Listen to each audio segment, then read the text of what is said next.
yesterday when I met with Dr. Roland McCrady, we were talking, and he's the head of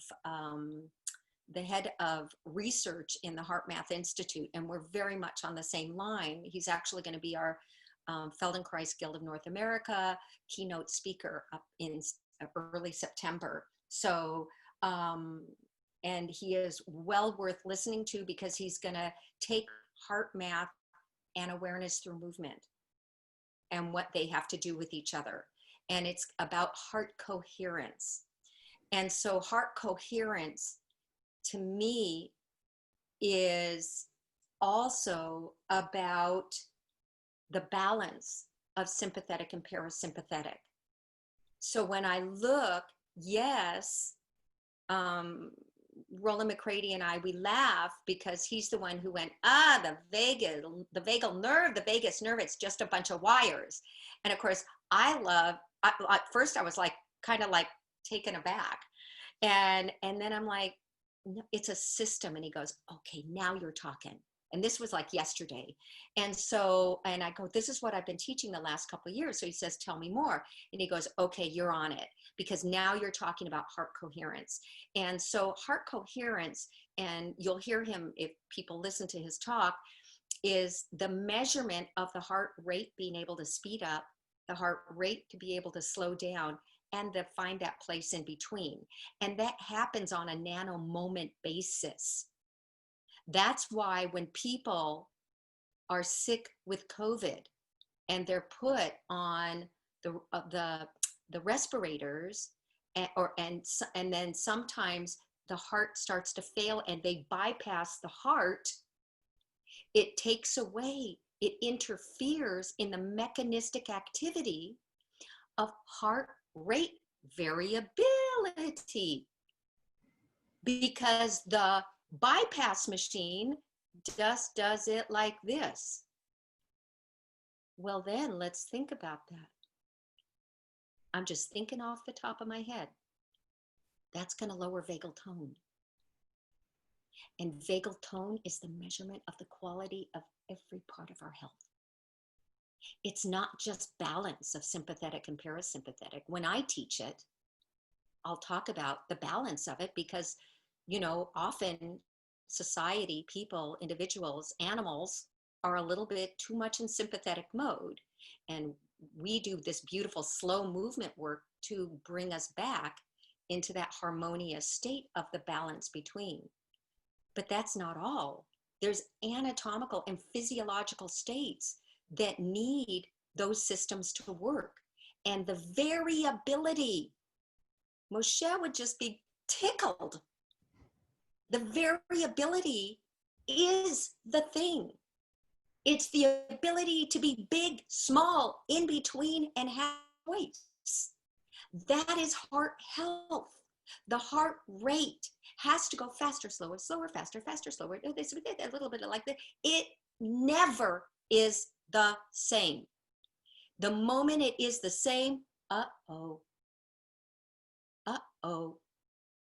And that could be mechanistically, I'm surmising, part of a problem as to why it could be. I'm sure there's other reasons why, but that could be a part of the problem why it's hard to get people off of a heart bypass for some people. Because when the machine regulates it, the body lowers vagal tone. They're doing nothing to raise the quality of the vagal system, because they're not thinking in terms of that. They're thinking in terms of rescuing you. But then the vagal system isn't really functioning well, and it can't create heart rate variability to get the heart to go back to its natural state, which is a variable state. And that is a measurable state of great physical health and mental and emotional health. Trifecta. I remember where I was lying down in Amherst on the floor when Moshe said, I am not about putting you in that state, because then I need you to also be able to, if someone comes in the room and your life is at risk, that in a moment you can do the carp flop and be up and ready. You can't do that if you're like always in that state. So you need to be in that variability place, Yeah. right? That ability for coming and going, that ability that he would talk about when you walk into a space, when you walk into a building. The first thing you do is you scan your horizon in a calm state and you look for at least 3 exits. Did you hear what I just said? You scan your horizon in a calm state and you look for at least 3 exits. Why in a calm state? Because when you scan your horizon, which that I don't know, the lateral eye movement, if he knew that about what that does with the vagus system, because I teach that, but that opens up your mind to be able to think clearly. When you do it in a calm state, you are breathing and you're more neutral. You can take in the information and remember it. When people try to look for exits in a hypervigilant state, in a lack of awareness state, in a moment, they're going to forget. They're going to forget that they even looked. They're not going to remember. They're going, look, well, I did look, but I don't even remember looking. How many times do you read a book and you're like, oh my God, I just read 5 pages and I was off thinking I need to do this and this and this and this. Okay, so it's like we can't do the theory of we can't do 2 things at once. We can't split the brain that way. A dolphin can, but we're not that. We don't need to. So we're constantly in a state of awareness and integrating. And what is the difference in being vigilant, hypervigilant, and being in a state of awareness? And being in a state of awareness, like you said, this balanced state, this place of parasympathetic activity, you see how I'm not saying dominance, and in a moment, be able to take care of yourself. And how about this one? Being able to do it all in a calm state. Everything about the brain is integration. And when I talk about the amygdalas, I bless them. I want my amygdalas. They are not about stress. They will take on times of stress and hypervigilance, but their primary source, their primary activation is looking for, I even wrote it down, a state of familiarity. That's all. They look for what's familiar. So they're part of why in the United States, when a contractor builds stairs, every step on the stair must be the same exact height as the landing must be each exactly the same, because or the toilet seat, your brain goes into recognizing what's familiar. And so then you can now walk down the stairs and walk up the stairs and you don't have to think about it. And the good thing about that is it leaves more of your brain to do other things. The downside could be people get lazy and they could still fall because now they're just so lack of aware. And then they go to Europe and they're challenged to do both of those things at the same time, be aware and walk on the uneven steps. So that's lovely. But there's a reason why we make things, that's why moving up the toilet seat when a man goes to the bathroom in the middle of the night to urinate and he leaves the toilet lit up and the woman goes to get up afterwards and it's only that much of a difference. She feels like she's going to fall all the way down. It feels like a very steep fall down when it was, in fact was that. That's how much the brain looks for that. But that's a gift.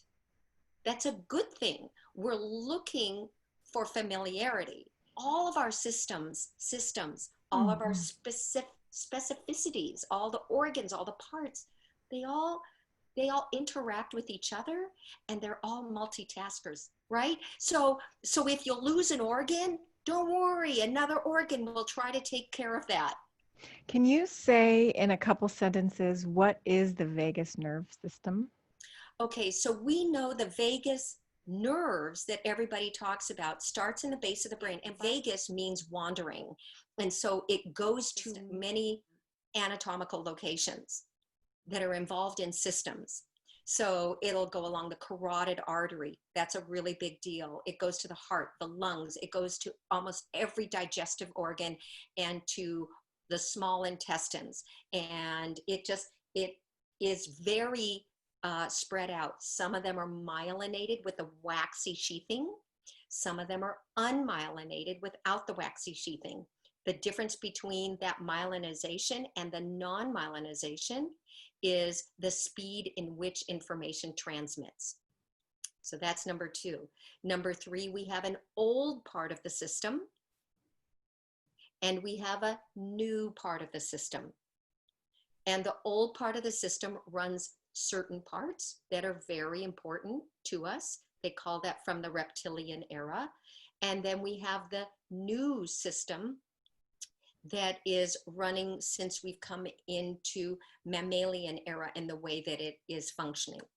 Okay, now the reason that I call it systems is because when the vagus nerve exits the base of the brain, it comes through very specific openings in the base of the skull, and a few other cranial nerves come out together on the right and left side through those openings together with the vagus nerve. And this is where they become a system. That's one place they become a system because they actually interact with each other. So even if the vagus nerve branches don't really directly go to specific areas of the face, the other nerves that came, the other cranial nerves that came out with it do. And if one is off, the other is going to be off because they're right next to each other. So you have to think about, just because information travels up and down the nerves doesn't mean that's the only way. It also travels back and forth, right? So if my stomach is hurting, my actual stomach is right here, usually down below the bottom of the sternum, and usually a little bit over to the left. Usually, some people may be straight down. That's a different situation, but for most people, it's pulled up a little bit to the left.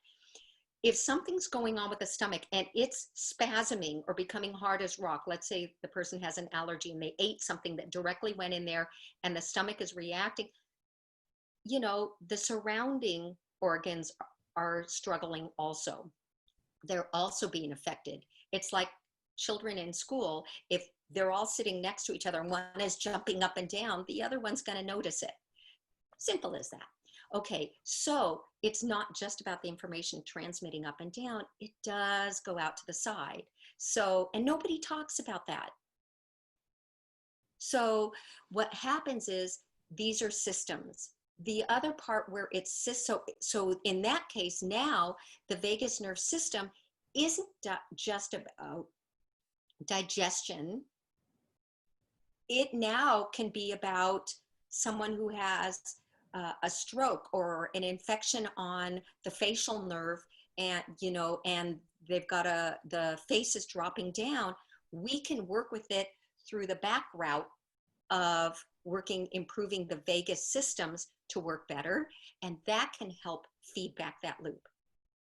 The vagus nerve branches, as they go into the belly, 85, 90, 95% of that nerve transmission goes from the belly up to the brain.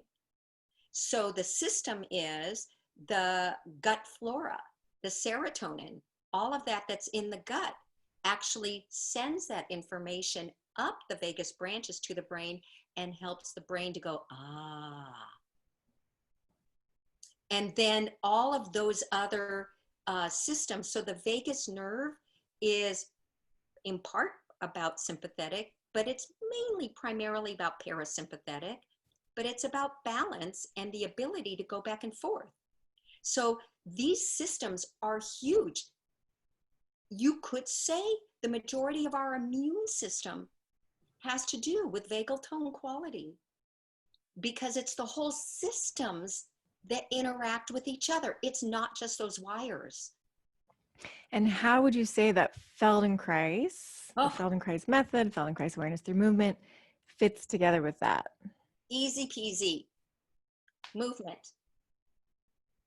Movement. And we're actually finding movement within 10-second intervals. Is the determination of heart coherence, which is the determination of vagal tone quality.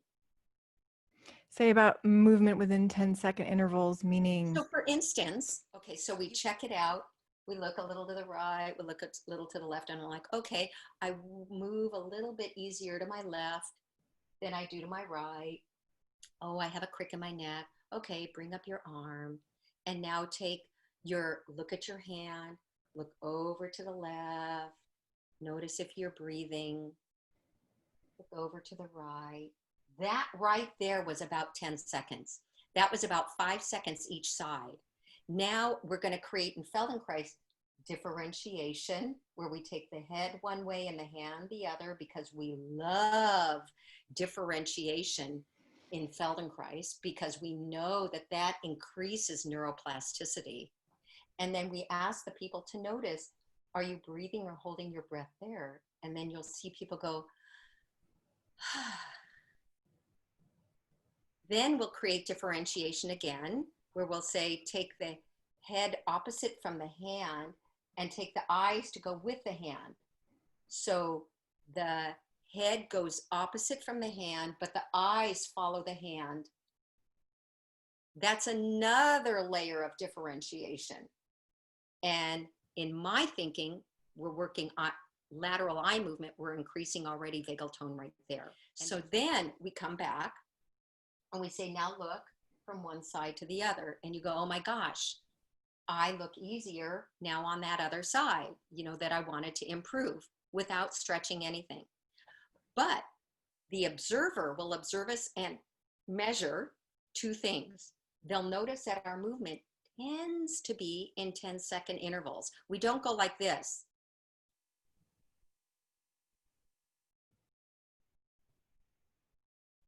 You see what I'm saying? We don't usually go that slow. Although you can. We can, but we usually do something that's internally natural. That's not all awareness through movement lessons. That's why I take specific movement sequences and utilize them.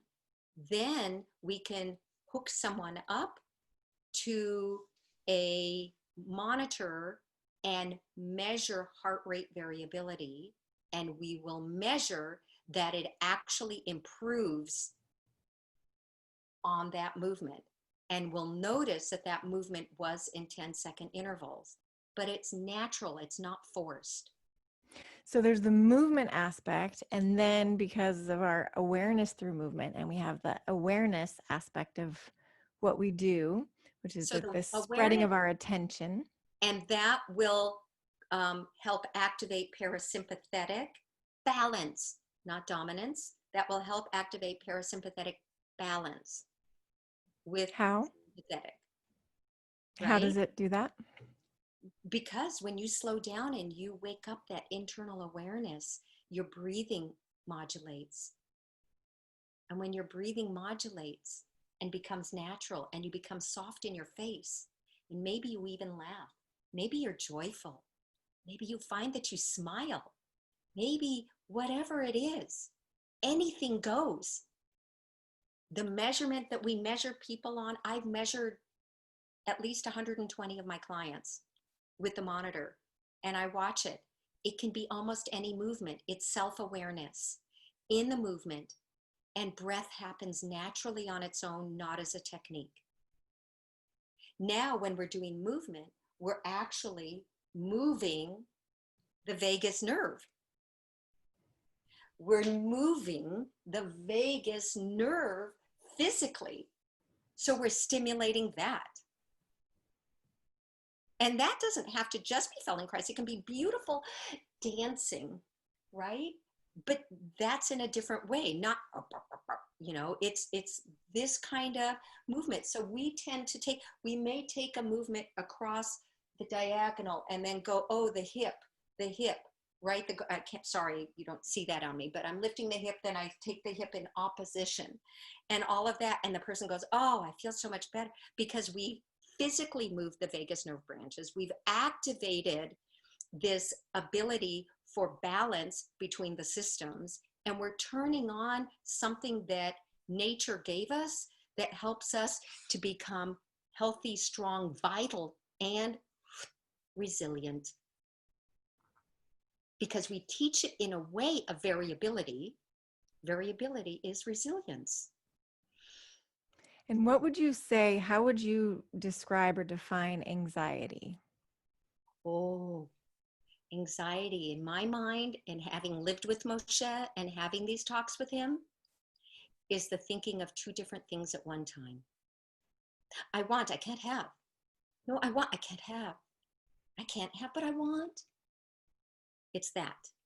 It's the desiring two opposite things at the same time, or it's the trying to do of two separate things at the same time.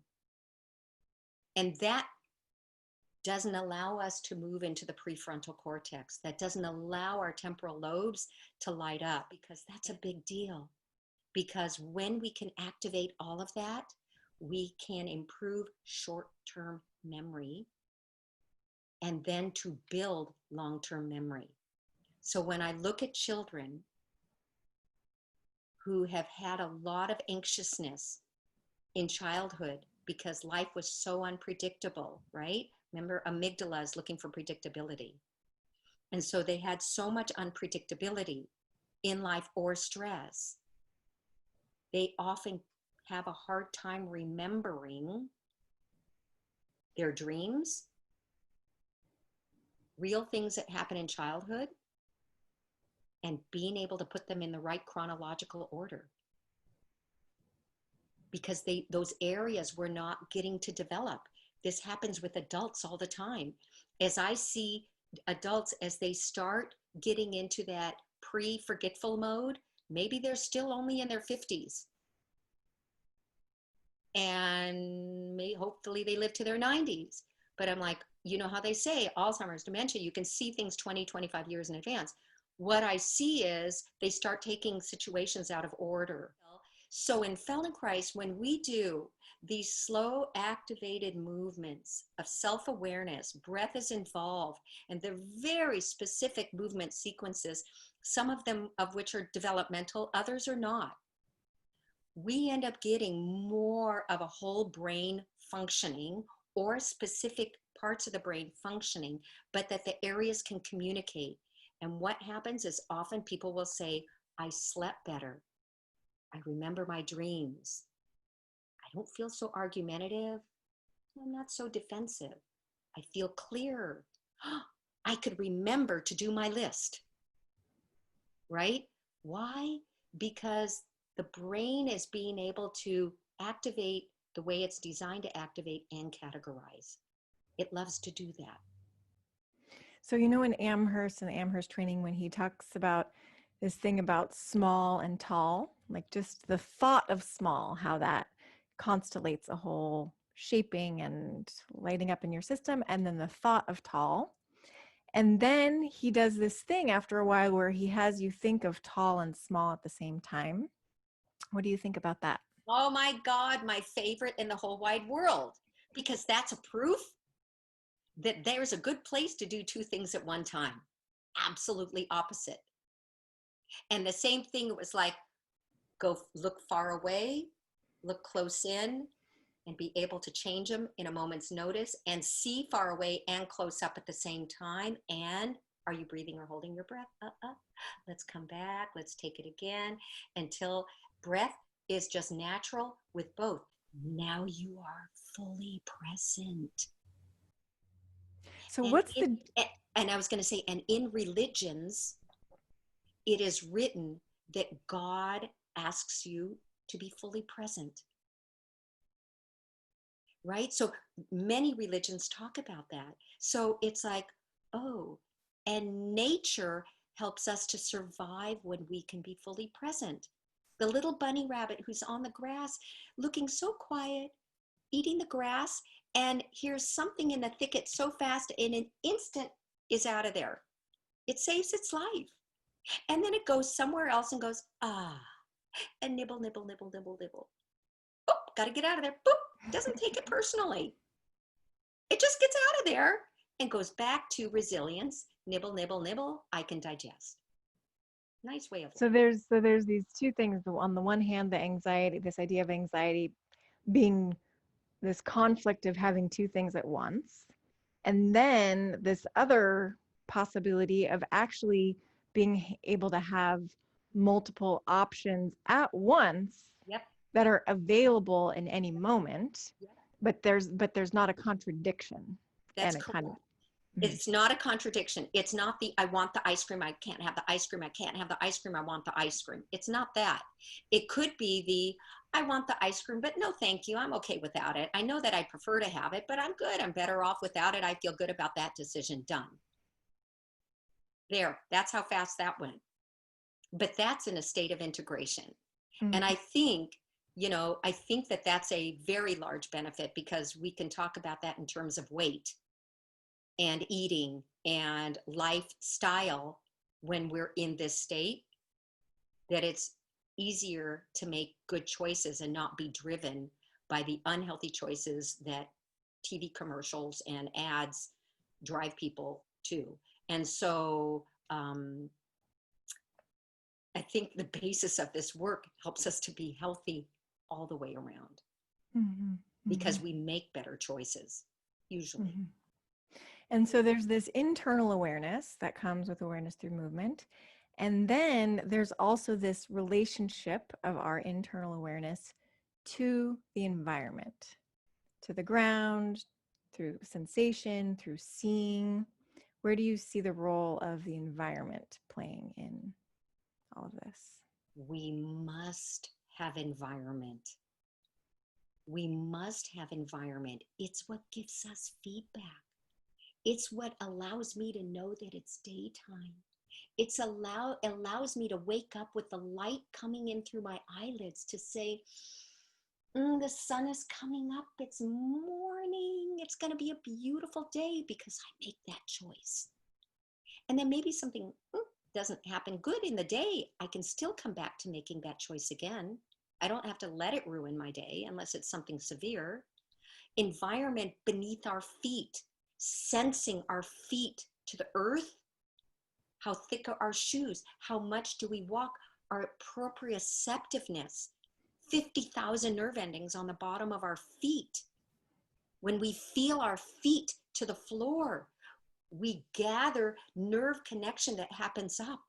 In Chinese medicine and in the biotensegrity field and in the traditional Chinese medicine, they have known that through the feet connects all the way up to the eyes. Now, as they know through fascia, the fascia lines connect up from the bottom of the feet to the eyes. So if someone comes with a problem on the bottom of the heel with pain, right, with the tendinous tissue being inflamed, we can actually work with them at the base of the skull. Now we're like, oh, well, that's why. It's not just that we're moving this, but yeah, we are moving this, but now we're changing the way the person stands on their feet, but we're working a system. And we can work parts, but we don't focus on parts. We work the whole system. But if you know what you're doing, it more likely allows you to do what you want. And we need our environment around us, no different than when a cat brushes up alongside you, or a child hugs you, or another person touches you. That's the environment touching you. And how do you sense yourself? You're like, oh, I didn't even know how much I needed that. Right? Yeah. My daughter, every day, I'm like, oh, another drop in my... Exactly. Mm-hmm. And that's why in other works, we do things with self-touch, because especially in these days, we so need it. Yeah, absolutely. Okay, one more question. What's the relationship between freeing your neck and shoulders and unwinding your pattern of anxiety? Well, listen, the vagus nerve branches go way through there. And they're involved, as I talked about, as a system. They're involved in the suboccipital tonus of those muscles, the suboccipital muscles. So if they're tight, then they're going to restrict blood flow that comes through there. They're going to restrict nerve conduction of the vagus system. And so if the vagus system is not getting to communicate and it's restricted, it's going to restrict blood flow to the prefrontal cortex. And when that happens, we'll be more in a state of stress and anxiety. So simple. That's just one answer. And that's one that's super important to know.